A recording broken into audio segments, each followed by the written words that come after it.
One of the side effects of running a YouTube channel covering tech is that I'll often get asked for advice from friends and colleagues on what I recommend for certain gadgets or technology products that people are deciding to buy. And probably the most frequent question is, what earphones should I buy?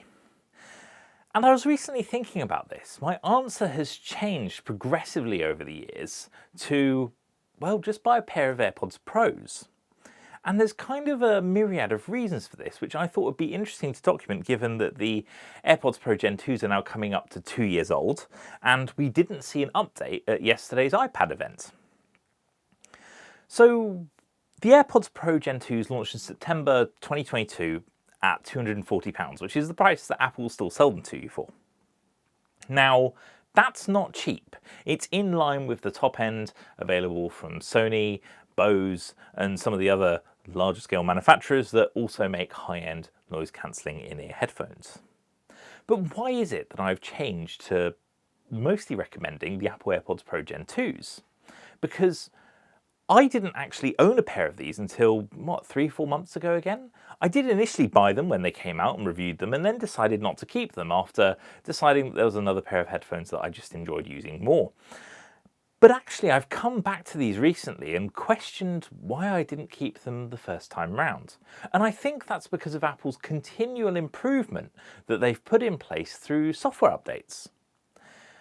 Today's gadgets are all driven by software that is increasingly receiving more and more updates from manufacturers. That's true of the camera that I'm using, which is fairly different now to what it was when it was first launched, all the way to consumer gadgets like earphones.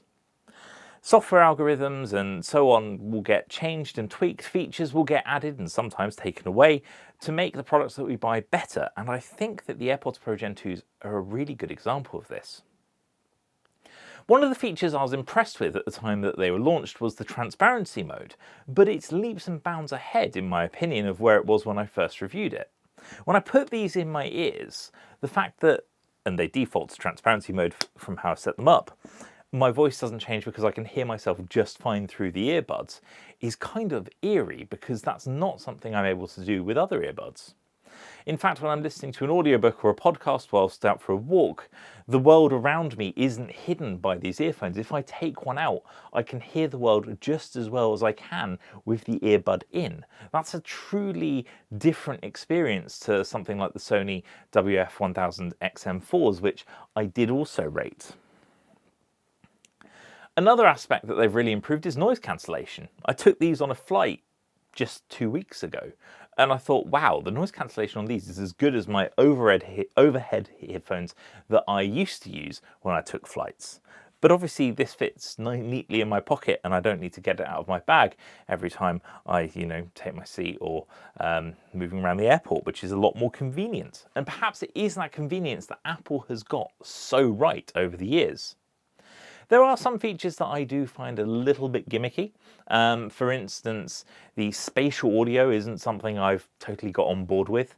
I just think that turning my head and having the music, get quieter in my right ear and louder in my left is just a bit eerie and I don't really enjoy it.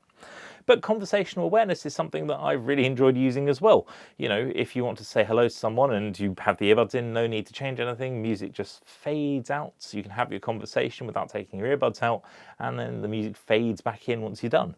Very slick. And it does have a mode as well that'll change the level of noise cancellation or transparency depending on what it thinks you're doing. It can be a bit hit and miss, but generally it does get it right when you're walking alongside a road of allowing a little bit more noise in so you don't get run over by a vehicle. That's pretty good. The thing that I notice most though is that we talk less and less about sound quality, or at least I do, when it comes to discussing earphones. And I think that is because we've hit a point where unless you are an audiophile, which I, now after many years have accepted I am not, you're not going to really hear the difference because all of the top-end manufacturers make very good earphones. The other thing which has made these rather appealing in my opinion is obviously you have a USB-C charging case these days, which is great, also charges wirelessly if you want it to, and the price. When they launched at £240, they were expensive, and don't get me wrong, £200 or £190, which is what I got these for, is still expensive, but it's a lot more affordable than 240. There is a bit of a gulf between those numbers. That 20% or 30% discount definitely makes them more palatable. And I wonder if we're also going to see less frequent updates to the AirPods Pro, given the fact that Apple is able to tweak the software and improve them as time goes on. There's less need to replace these. There are some challenges in terms of battery life degrading over the years, and I don't like the fact that neither the battery in the earphones nor in the case is replaceable, but then again, none of the competition, or at least very few of the competition, are either, so that's just one of those things that we're going to have to deal with. But to me, the Apple AirPods Pro Gen 2s represent the easiest to use, the most comfortable, must be said, and also some of the best sound quality in terms of noise cancellation, transparency modes, and just general feel over other earphones. I would like to use the top flight from Sony and indeed Bose, etc. Haven't had a chance to go through those latest generations, something I'll hopefully cover in the next couple of months. But I'll be surprised if they make me want to change from these, because they just do sound very good. So yeah, if you're considering a set of earphones, I do currently still recommend the Apple AirPods Pro Gen 2s. I don't really think you can go wrong. Just make sure you get them at the right price. I saw that one of the UK big retailers, John Lewis, is currently doing them for £200. That's not a bad price, but I would aim for about 190. I've seen them for as low as 180 at reputable online stores. So perhaps that's something to keep an eye out for. I hope you liked the video. Give it a thumbs up if you did. If you have any questions about the AirPods Pro Gen 2s, pop them in the comment section below. And if you haven't already, make sure you subscribe so you don't miss future videos. Thanks very much for watching. I hope I see you again next time. Goodbye.